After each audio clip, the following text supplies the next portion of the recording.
ఫిరాయింపు ఎమ్మెల్యేలపై అనర్హత పిటిషన్లను డిస్మిస్ చేయడం ప్రజాస్వామ్య స్ఫూర్తికి విరుద్ధమని తెలంగాణ బీజేపీ చీఫ్ రామచంద్రరావు ఆరోపించారు. ఒక పార్టీ నుంచి ఎమ్మెల్యేగా గెలిచి 6 నెలల్లోపే మరో పార్టీలో చేరి లోక్సభకు పోటీ చేయడం రాష్ట్ర ప్రజలందరూ చూస్తారని అన్నారు. ప్రజలు ఇచ్చిన తీర్పును కూడా అగౌరవపరిచినట్లేనని మండిపడ్డారు. ఈ అంశంపై రాహుల్ గాంధీ సమాధానం చెప్పాలని ఆయన డిమాండ్ చేశారు.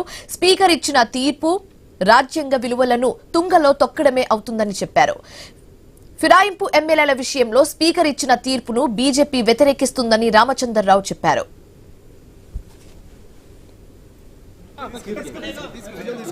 ఈ రోజు ఇచ్చిన తీర్పు ఏతుందో ఒక వ్యక్తి ఒక పార్టీ నుంచి గెలిచి ఇంకో పార్టీలో అదే 6 నెలల లోపలే ఇంకో పార్టీలో ఎంపీగా పోటీ చేసి వేరే పార్టీతో పోటీ చేసి స్పష్టంగా ప్రజలు చూసినటువంటి మన కళ్ళ ముందు కనబడినా కూడా మరి స్పీకర్ గారు దాన్ని ఇది పార్టీ ఫిరాయింపు గారు కాదు అనేటటువంటి ఒక మాట చెప్పడం ఉందో ఒక వ్యక్తి ఒక పార్టీలో గెలిచి ఇంకో పార్టీ క్యాండిడేట్ కు ప్రచారం చేసినటువంటి ఒక స్పష్టమైనటువంటి ఒక రికార్డ్స్ ఉన్నప్పటికీ కూడా వాళ్ళిద్దరు కూడా పార్టీ ఫిరాయించలేదు అని చెప్పేసి ఏదైతే తీర్పు ఇచ్చారో ఇది ప్రజాస్వామ్య వ్యతిరేకమైన తీర్పు.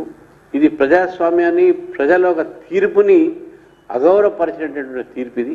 ఈ తీర్పు ఏదైతే ఉందో నేను రాహుల్ గాంధీ గారిని అడుగుతున్నాను, మీ నాన్నగారే ఈ యాంటీ డిఫెక్షన్ లా తీసుకొచ్చారు.